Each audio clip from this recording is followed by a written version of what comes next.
Chairman sir, मैं आभारी हूं आपने मुझे महत्वपूर्ण बिल पे बात करने का मौका दिया और मेरी पार्टी और आप मिलके मुझे जेपीसी का सदस्य भी बनाया था। कल लोकसभा में जितनी भी बहस हो रही थी मैं बड़े गौर से सुन रहा था। हमारे ऑनरेबल मिनिस्टर किरण रिजिजू जी ने काफ़ी बातें वहाँ पे रखी, आज भी यहाँ पे रखी। कल हमारे देश के गृह मंत्री भी वहाँ पे काफ़ी बात रखी। उन्होंने कहा कि ये बिल 2025 का नहीं आता अगर 1995 का एक्ट और 2013 के अमेंडमेंट्स नहीं आते। मैं आपके माध्यम से पूरे देशवासियों को ये बताना चाहता हूं, जब 1995 में ये बिल आई थी और 2013 में जब ये अमेंडमेंट्स आए थे, जो आज भारतीय जनता पार्टी ये क्लेम कर रही है कि कांग्रेस पार्टी ने ये ड्रैकोनियन लॉस लाई थी, कांग्रेस पार्टी ने एक कम्युनिटी को अपीज करने के लिए लाई थी, ये कॉन्स्टिट्यूशन से परे है। ये जो आज बड़ी बड़ी बात ये कर रहे हैं और इसका बेसिस बनाया आज के बिल का, मैं इनसे पूछना चाहता हूं कि 1995 में आप क्यों इस बिल का समर्थन किए थे? 1995 में अद्वानी साहब यहां पे थे, मुरली मनोहर जोशी जी थे, सुषमा स्वराज जी थे, अरुण जेटली जी थे, राजनाथ सिंह जी थे, सारे के सारे कंसेंसस के साथ 1995 का वक्फ बिल पास किया था। 2013 में जब ये अमेंडमेंट्स आए थे, जब भी कंसेंसस से पास किया गया था।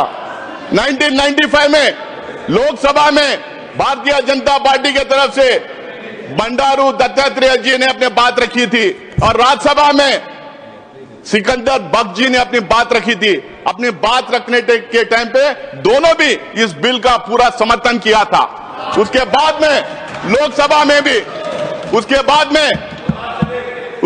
में इनके 2009 के मैनिफेस्टो में भारतीय जनता पार्टी ये कहती है कि हम रहमान खान कमेटी रिपोर्ट को एग्जामिन करके हम उसको इंप्लीमेंट करने का काम करेंगे।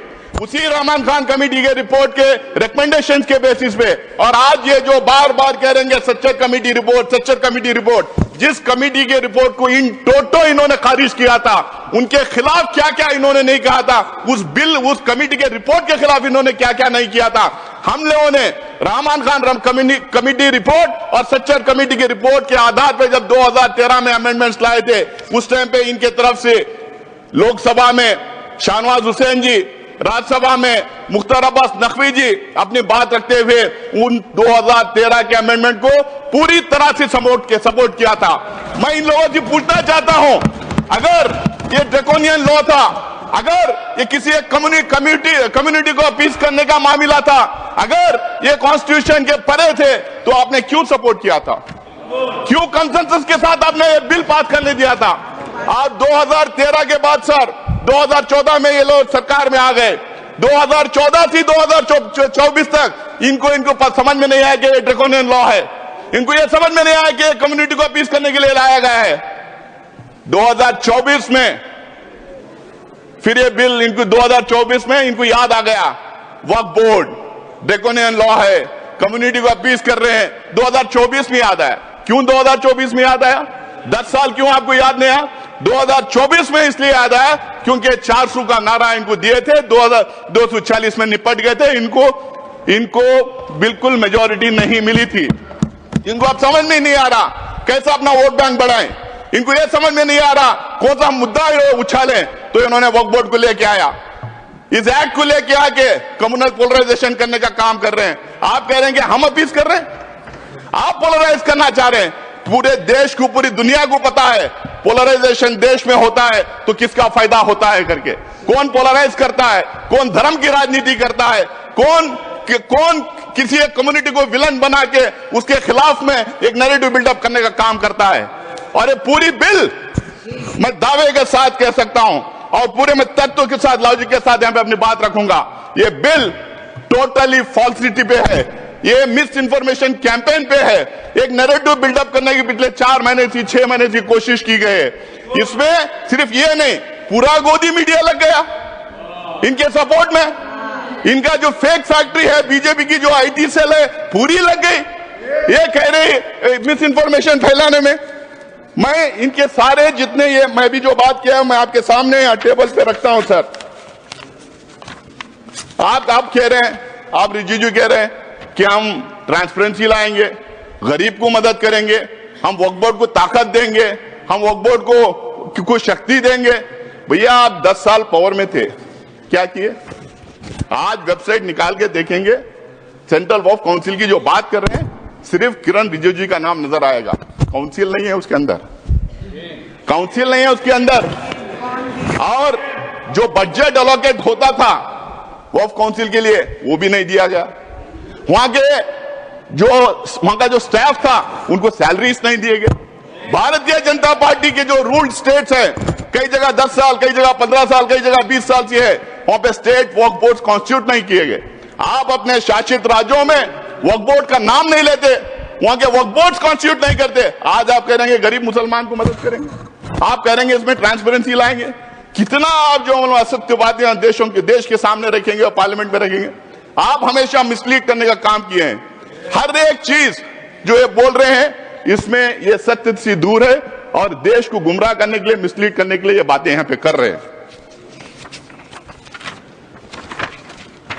सर, किरण रिजिजू जेपीसी की बात की, कल जगदम्बिका पाल साहब जेपीसी की बात की, बहुत सारे भारतीय जनता पार्टी के नेताओं ने जेपीसी की बात की। जेपीसी गठित हुई, आप लोगों ने मुझे भी सदस्य बनाया था, मौका दिया था वहां पे काम करने का। पहले जब शुरू हुआ, स्टेक होल्डर्स आने लगे, एक्सपर्ट्स आने लगे, एकेडमिशियंस आने लगे, तो उसमें 97-98% लोग आके बिल के खिलाफ बात रखे। उन्होंने तर्क दिया, उन्होंने रीजंस दिया। जब इनको पता चल गया कि बिल के फेवर में कोई आ नहीं रहा है, पूरा बिल के खिलाफ लोग आके डिपोज कर रहे हैं, आप इनको पूछिए कि 1 लाख जो है आंकड़ा दे रहे हैं, कितने लोग उसमें बिल के फेवर में, कितने बिल के खिलाफ है। आज वो सदन के पटल पर रख दें तो देश को पता चल जाएगा कितने लोग उस बिल का अपोज किया था। जब इनको पता चला तो मुझे लगता है कि पहली बार किसी जेपीसी में नॉन स्टेक होल्डर्स को बुलाया गया। नॉन स्टेक होल्डर्स जिसको वक्फ से कुछ लेना देना नहीं है, ना वो दान दे सकता है, ना उसका मेंबर बन सकता है, जिसको वक्फ के बारे में पता नहीं है, कोई नॉलेज नहीं है, और कुछ ऐसे थे एक्सट्रीमली कम्युनल स्टेटमेंट्स आके वहां पे दे रहे थे। तो ये माहौल क्रिएट करने के लिए, बिल के फेवर में सपोर्ट ड्रम अप करने के लिए जेपीसी में लोगों को बुलाया गया था। आज ये बार बार ये कह रहे हैं कि जेपीसी के रिकमेंडेशंस लाए हैं, जेपीसी के रिकमेंडेशंस लाइए। इनको पूछिए क्लॉज बाय क्लॉज उसमें डिस्कशन हुआ था, उसमें क्लॉज बाय क्लॉज डिस्कशन हुआ था। किसी भी जेपीसी का ये मिनिमम बेसिक रिक्वायरमेंट होता है कि वहां पे अमेंडमेंट्स के लिए जो भेजा गया है उसका क्लॉज बाय क्लॉज डिस्कशन होना है। मुझे लगता है कि पहली बार ये 75 years of parliamentary democracy in India में जेपीसी में क्लॉज बाय क्लॉज बिना डिस्कस किए अमेंडमेंट बुलडोज करके इन्होंने लेके आया है। वो पूरी जेपीसी के रिकमेंडेशंस नहीं थे, वो पूरी जेपीसी के रिकमेंडेशंस नहीं थे, वो एनडीए के एमपीज के रिकमेंडेशन थे, वो थोपे हुए रिकमेंडेशन थे। वहां पे अंतर ज्यादा नहीं था, 1-2 एमपीज का अंतर था। आप उठा के जेपीसी की रिपोर्ट में देख ले कितने फेवर में किए, कितने खिलाफ किए। हमारा एक भी रिकमेंडेशन उसमें लाया नहीं गया है। तो अगर वही आपको करना था, जो स्टेक होल्डर जो आए थे, जो वहां पे डिपोज किए थे इसके खिलाफ में, उनका सुझाव नहीं लेना था, अपोजिशन के एमपी का सुझाव नहीं लेना था, जेपीसी गठित ही नहीं करना था। आज जेपीसी की बात कर रहे हैं आप ऐसा कर रहे हैं, हमने इतना बड़ा दिल कर दिया, हमने जेपीसी में भेज दिया। अरे जेपीसी में भेज के किया क्या, उसको और वर्सन किया है। मैं आगे बताऊंगा कैसा कैसा इन्होंने वर्सन किया है। Please sir, I need your protection. Yes, जब रिजू जी बात कर रहे थे हम लोगों ने, किसी ने बात नहीं किया। प्लीज बैठ करके, ये मत ना समझे कि आप बात करने तो हमारी कैपेसिटी नहीं डिस्टर्ब करने के लिए। प्लीज आप सर उनको बोलने दीजिए प्लीज। सर ये जितने अमेंडमेंट्स अब लाए हैं हमारे कॉन्स्टिट्यूशनल प्रोविजंस के खिलाफ हैं। ये 14, 25, 26, 30 को वायलेट करते हैं। ये इक्वलिटी बिफोर लॉ को वायलेट करते हैं। ये parity in laws for all sections of the people को वायलेट करते हैं। वन नेशन वन लॉ हम नहीं कहते, वन नेशन वन लॉ का नारा बार बार ये लोग देते हैं, उसको ये वायलेट करते हैं। ये यूसीसी बार बार बोलते हैं, उसको ये वायलेट करते हैं। अगर इतना ही है, मैं आज भी यहां कह रहा हूं, कांग्रेस पार्टी की तरफ से मैं कह रहा हूं, एक मुसलमान एमपी उस कम्युनिटी के होने के नाते से मैं कह रहा हूं, इस देश में जितने समुदाय हैं, जितने धर्म हैं, उन तमाम religious centres, religious activity centres, धर्मस्थल जितने हैं, उसके गवर्नेंस और एडमिनिस्ट्रेशन में एक तरीके का लॉ होना चाहिए। सबको एक तरीके का लॉ रहने, हिंदूज को, मुसलमान को, सिख्स को, क्रिश्चियन को, पारसीज को, जोरस्ट्रियंस को, सबको एक तरीके का लॉ बनाइए। आप क्यों घबरा रहे हैं उससे? बनाइए लॉ उसके लिए, पर्सनल लॉ छोड़ के बाकी के सब गवर्नेंस एंड एडमिनिस्ट्रेशन में एक तरीका लॉ होना चाहिए। मैं आगे बताऊंगा और पार्लियामेंट के पटल पे मैं देखूंगा किस तरह से अलग अलग समुदाय में ये भेदभाव कर रहे हैं, किस तरह से ये टारगेटेड लेजिस्लेशन है, किस तरह से ये अनफेयर लेजिस्लेशन है, किस तरह से ये मुसलमानों के खिलाफ का लेजिस्लेशन है। आप बार बार कह रहे थे मुसलमानों के खिलाफ नहीं है। मैं दावे के साथ मैं कहना चाहता हूं, मैं आपके सामने प्रूफ दूंगा, यहां पे रखूंगा, ये बिल्कुल टारगेटेड लेजिस्लेशन है। आप इस देश में आप ये मैसेज देना चाहते हैं कि यहां पे एक कम्युनिटी को बिल्कुल सेकेंड क्लास ग्रेड का सिटीजन हम बना के रखेंगे। आप जिस तरह के लॉस लेके आ रहे हैं, वो धर्म के आधार पे आप लॉस लेके आ रहे हैं। ये पहला नहीं है। कल कोई सीएए एनआरसी की बात कर रहा था, यहां अमित शाह जी बैठे हैं, जब उस हाउस में हम लोगों ने सवाल किया था तो इन्होंने बोला था क्रोनोलॉजी से समझिए, ये सिर्फ सीएए नहीं है, इसके साथ एनआरसी और एनपीआर जुड़ेगा। जब इनसे सवाल पूछा गया था तो बोले नहीं, इससे लिंक्ड है। आप कह रहे हैं कि हम धर्म के आधार पे हम किसी की सिटीजनशिप छीन नहीं रहे, लेकिन धर्म के आधार पे आप सिटीजनशिप रोक रहे हैं। ये पहली बार हिंदुस्तान की कॉन्स्टिट्यूशन में ऐसा हुआ है। मुझे नहीं लगता है कि कहीं ऐसा और हो रहा होगा। उसके बाद में 1991 का सेटल्ड क्वेश्चन है sir, 1991 places of worship act का सेटल्ड क्वेश्चन है। उसमें इनके लोग हाई कोर्ट में चले जाते हैं, सुप्रीम कोर्ट में चले जाते हैं उसके खिलाफ। इनके पार्टी के ऑफिस बेयरर्स पिटीशन फाइल करते हैं 1991 प्लेसेस ऑफ वर्शिप एक्ट के खिलाफ में, और मंदिरों के नीचे मस्जिदें ढूंढने का काम करते हैं। आज अगर हमारे देश में हम खोदना शुरू कर देंगे, इतिहास में पीछे चले जाएं, तो किसके नीचे क्या क्या मिलेगा किसको पता है। हम इतिहास को खोदना नहीं चाहिए। बाकी के सारे देश आगे बढ़ने का काम कर रहे हैं, तो हमें इतिहास में जाके खोदने का काम शुरू किए। यहां पे भी उसका प्रोविजन कर दिए। आज किरण रिजिजू जी आप यहां कह रहे थे, भाई हम लोगों ने, सर ये कौन है सर? आप बीच में टिप्पणी ना करें। कौन है सर ये? हाँ बोले इधर प्लीज। जगेश जी सर मैं उस पर आगे आऊंगा। अभी किरण रिजिजू जी ने बताया कि वक्फ का मायना क्या है। सर वक्फ का माना दान है, it as simple as that. वक्फ का माना दान है। दान कोई भी किसी को भी कर सकता है। ये बार बार कह रहे थे कि 2013 में एनीबडी कैन डोनेट करके लेके आए। इनको शायद ये पता नहीं, हुजूर प्रॉफिट मोहम्मद के जमाने में गैर मुसलमानों भी दान करते थे। बहुत इंपॉर्टेंट सेंटर से जहां पे गैर मुसलमानों ने दान किया है। दान के लिए कोई रोक नहीं है, और ये दान का कॉन्सेप्ट सिर्फ हमारे धर्म में नहीं है। हम उसको वक्फ के नाम से कहते हैं, लेकिन दान का कॉन्सेप्ट हर मजहब में है। हिंदूज में है, सिख्स में है, क्रिश्चियंस में, दुनिया के हर मजहब में दान का कॉन्सेप्ट है। हमारे दान के कॉन्सेप्ट से बनाए हुए इदारों को गवर्न करने के लिए, एडमिनिस्ट्रेट करने के लिए, रेगुलेट करने के लिए वक्फ बोर्ड बना है। ये बात फैलाई जा रही है, क्यों सिर्फ मुसलमानों को वक्फ बोर्ड चाहिए, क्यों हमारा बोर्ड नहीं चाहिए, क्यों सनातन बोर्ड नहीं चाहिए। इतना सोशल मीडिया में इसको फैलाया गया, मुसलमानों को अपील करने के लिए वक्फ बोर्ड बनाए गए। शायद इनको पता नहीं, शायद ये बोलना भी नहीं चाहते।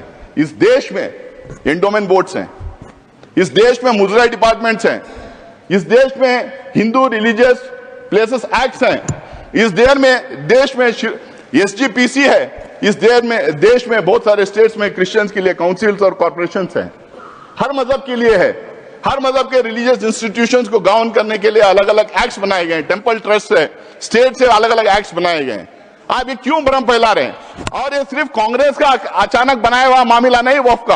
आपने अभी कहा कि अंग्रेजों के जमाने में वक्फ को रेगुलेट करने के लिए कई एक्ट्स आए थे, उसको आगे बढ़ाते गए, उसमें अमेंडमेंट लाते गए, उसमें सुधार लाने के लिए कई अमेंडमेंट्स लेके आए।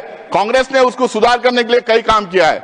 और 1995 में 2013 के एक्ट्स के बारे में ये बार बार जो बोल रहे हैं वो बिल्कुल वक्फ बोर्ड को स्ट्रेंथन करने के लिए, वक्फ प्रॉपर्टीज को बचाने के लिए, एंक्रोचर्स को हटाने के लिए, उसमें ट्रांसपेरेंसी लाने के लिए हम लोगों ने वो अमेंडमेंट्स लेके लाए थे और इनका पूरा सहयोग और सपोर्ट उसमें था।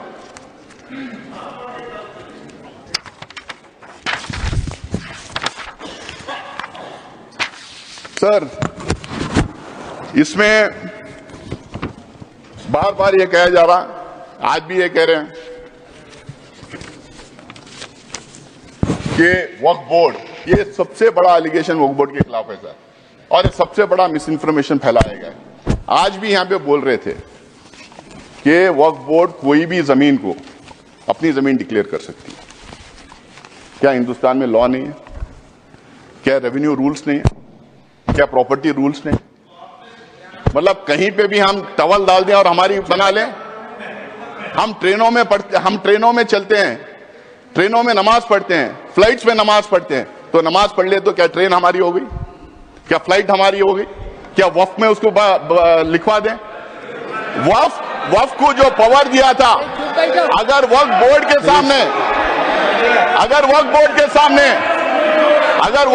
सामने कोई कंप्लेंट आता है, वक्फ बोर्ड के सामने कोई कंप्लेंट आता है तो वक्फ बोर्ड उसकी तहकीकात करती है, उसकी इंक्वायरी करती है, उसके लिए सेट रूल्स हैं। शायद किरण रिजिजू जी को ये बात पता नहीं कि हर स्टेट उस इंक्वायरी कैसा कराया जाए, हर स्टेट के रूल्स अलग बने हुए हैं। मैं वक्फ बोर्ड का मेंबर पिछले 6 साल से हूं सर, कर्नाटका में 6, अब 7वां साल कंप्लीट कर रहा हूं। तो वहां पे ये पूरा इंक्वायरी तो बोले प्लीज। पूरा इंक्वायरी होने के बाद में सर्वे कमिश्नर उसको सर्वे करता है, कलेक्टर उसको चेक करता है, फिर उसके बाद में स्टेट गवर्नमेंट को जाता है, स्टेट गवर्नमेंट उसको वेरीफाई करती है, उसके बाद में वक्फ गेजेट उसके बाद में सरकार उसको गेजेट करती है। उसके बावजूद भी अगर कोई संतुष्ट नहीं है तो ट्राइब्यूनल में जा सकता है। अगर वहां भी कोई अगर वहां भी उसके खिलाफ अगर डिसीजन जजमेंट आता है, अगर वहां पे वो कन्विंस नहीं है तो वो कोर्ट में जा सकता है। आज ये कह रहे हैं कि कोर्ट में रिव्यू नहीं कर सकते, कोर्ट में बिल्कुल रिव्यू कर सकते हैं। अगर कोर्ट में रिव्यू नहीं कर सकते तो हाई कोर्ट में और सुप्रीम कोर्ट में वक्फ के इतने केसेस कैसा हो रहे हैं, कितने केसेस कैसा हो रहे हैं हाई कोर्ट में और सुप्रीम कोर्ट में। प्लीज सर, ट्रिब्यूनल के बारे में इन्होंने कहा, रिजिजू जी ने, कि 2 थे, उन्होंने 1 बढ़ा दिया। 2013 में भी 3 ही थे, 2013 में भी 3 ही थे, 2013 में भी इस्लामिक स्कॉलर डोमेन एक्सपर्ट थे। बल्कि इन्होंने अभी कर दिया कि रिटायरिंग या सर्विंग, पहले हम लोगों ने सर्विंग जज को रखते थे। भ्रम में फैलाया जा रहा था कि वक्फ का ट्रिब्यूनल है, वक्फ कॉन्स्टिट्यूट करती है, लेकिन स्टेट गवर्नमेंट कॉन्स्टिट्यूट करता है, वक्फ बोर्ड नहीं कॉन्स्टिट्यूट करती है। ये भ्रम फैलाया जा रहा है। सर, इन्होंने एक नया प्रोविजन लाया, बोला कि सिर्फ मुसलमान दान कर सकता है, और दूसरी बात इन्होंने बोला कि 5 साल का प्रैक्टिसिंग होना। अब ये तो था पहले, जेपीसी को जाके आने के बाद अब ये कह रहे हैं कि उसको डेमोन्स्ट्रेट करना चाहिए। पहले तो प्रधानमंत्री कहते थे कि हम कपड़ों से पहचान लेते हैं, आप कैसा पहचानेंगे, हम कैसा डेमोन्स्ट्रेट करेंगे, कौन से कपड़े पहनना पड़ेगा, मैं टोपी पहन के जाऊं या दाढ़ी लगा के जाऊं, या कोई मेरे घर में सीसीटीवी कैमरा लगा के देखेगा मैं नमाज पढ़ रहा हूं या नहीं पढ़ रहा हूं, मस्जिदों में सीसीटीवी कैमरा लगाएगा, या और कोई तरीका होगा कि 5 साल कोई प्रैक्टिसिंग मुस्लिम है या नहीं पता करने के लिए, या नहीं कोई। रिजिजू जी से मैं पूछना चाह रहा हूं, क्या एक दूसरा डिपार्टमेंट खोलेंगे कि ये आइडेंटिफाई करने के लिए प्रैक्टिसिंग मुस्लिम है या नहीं, और वो जो सर्टिफिकेट देंगे उस पे भी मोदी जी का ठप्पा रहेगा कि ये मुसलमान है या नहीं करके बोल के। हाँ, मोदी जी की फोटो भी लगा देंगे उस सर्टिफिकेट पे।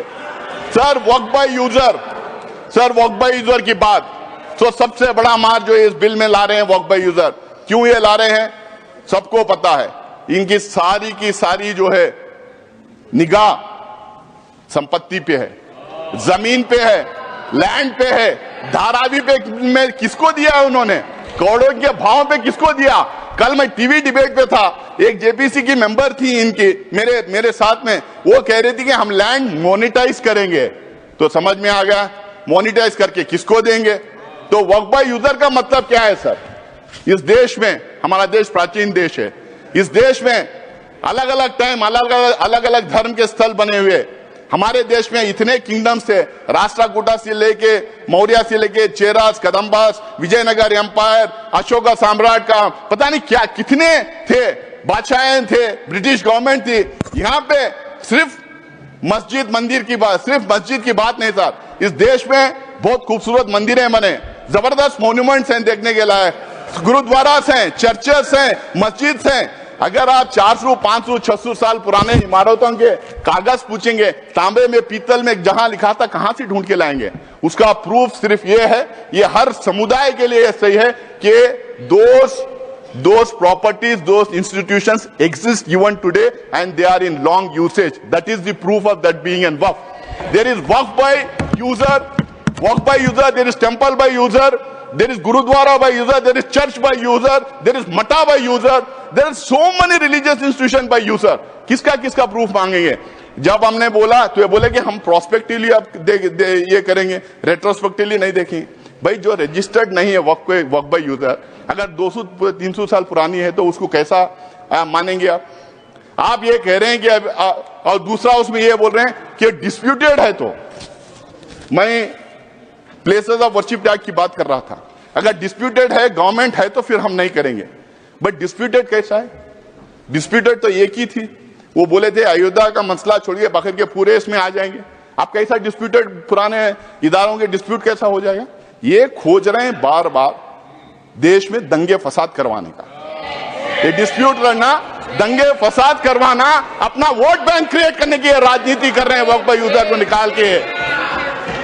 और दूसरा, अब ये कह रहे हैं कि हम उसको ले लेंगे। अब मेरा टाइम बढ़ा है, मेरा पार्टी का टाइम लूंगा ऑलरेडी मैं, मेरे पार्टी मैं ले रहा हूं सर। दूसरा सर, आप ये कह रहे हैं कि वक्फ बाय यूजर ऐसा ही रहेगा जो रजिस्टर्ड है, और दूसरी तरफ कह रहे हैं कि पोर्टल हम नया ला रहे हैं और उस पोर्टल में हर एक वक्फ को फिर दोबारा रजिस्टर करना पड़ेगा। भाई वक्फ बाय यूजर वो रजिस्टर्ड हो गया था, सीधा उठा के डाल लीजिए उसमें, आप फिर दोबारा उनको क्यों रजिस्ट्रेशन करें। आप चाह रहे हैं कि फिर वो दोबारा पेपर उससे मांगे, आप पेपर ना दें, फिर आपके लोग जाके दंगा फसाद करें और आपका वोट बैंक बढ़ता रहे। ये आपका वो है सर। तीसरा, ढांचे की बात कर रहा हूं मैं, ये बहुत जोर जोर से रिजू जी बोल रहे थे कि ये सेक्युलर कैरेक्टर है वक्फ बोर्ड का सेक्युलर कैरेक्टर है। वक्फ बोर्ड सिर्फ एडमिनिस्ट्रेशन और गवर्नेंस नहीं देखती है, वक्फ बोर्ड रिलीजियस अफेयर्स में भी दखलंदाज करती है, रिलीजियस अफेयर्स भी देखती है। अगर आपको इतना ही है, अगर आप कह रहे हैं, अगर मैं आपकी बात भी मान लूं, तो मैं आपसे पूछना चाहता हूं, क्या हिंदू रिलीजियस एक्ट के तहत जो इंस्टीट्यूशंस बने, एंडोमेंट एक्ट, मुद्रा department, places of Hindu religious places act, SGPC और अलग अलग समुदाय के जो इदारे जो बने हैं, क्या उसमें एक मुसलमान, एक सिख, एक बुद्धिस्ट, एक जैन को आप रखेंगे? क्या मुझे रखेंगे आप उसमें? आप मुझे रखेंगे आप उसमें? ये बिल्कुल मेरे राइट के खिलाफ है, जो कॉन्स्टिट्यूशन मुझे जो राइट देता है उसके खिलाफ है, और इसको लेके काफी जजमेंट भी है। दूसरा सर, मैं उसके सारे को, और ये जो कह रहे हैं, और ये जितने यहाँ पे हैं, अब Bihar Hindu religious trust act, Madras Hindu religious and endowment act, Orissa का, तमिलनाडु का, उत्तर प्रदेश का, आंध्र प्रदेश का, सब में साफ लिखा जाता है कि सिर्फ और सिर्फ हिंदू वहां रहेंगे और कोई और दूसरे मजहब का आदमी नहीं रहेगा। जब वहां पे वो एक्ट में ही है, तो यहां कैसे आप दूसरे लोगों को देंगे? आप एक्चुअली क्या प्रूव करना चाह रहे हैं? आप लाके क्या, हमारे ऊपर भरोसा नहीं, क्या हम काबिल नहीं हमारे इंस्टीट्यूशंस को चलाने के लिए? आप हम लोग को सेकेंड ग्रेड सिटीजन बनाना चाह रहे हैं, हमारे ऊपर स्पाइंग करना चाह रहे हैं आप।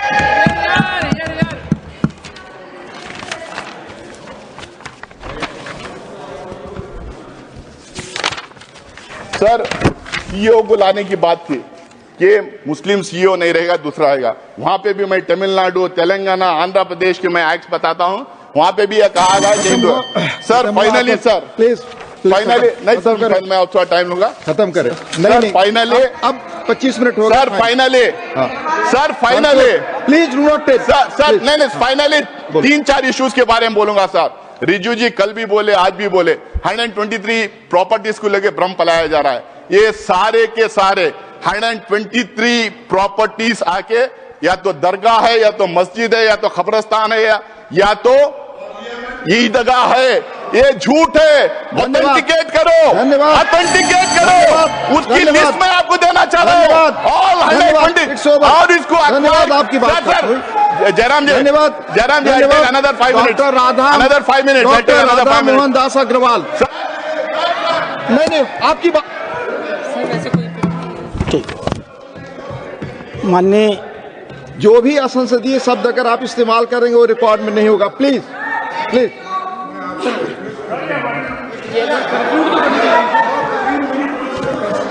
जी हाँ, यहाँ जो लिखा हुआ 20 मिनट 20 से 25 हुआ, आपकी पार्टी का समय जाएगा। आपकी पार्टी का समय जाएगा। प्लीज बोले आप। मेरे 2 मिनट पार्टी और। के समय में दे दो। 2 मिनट में और मैं- खत्म करें। देखो प्लीज साहब, प्लीज। मैं बोल रहा हूँ 2 मिनट में और मेरे खत्म पार्टी करें। के समय में 3 मिनट सर, 2 मिनट में और खत्म करें। सर ये 123 एकर्स, 123 प्रॉपर्टीज जो बिल्कुल रिलीजियस प्रॉपर्टीज है।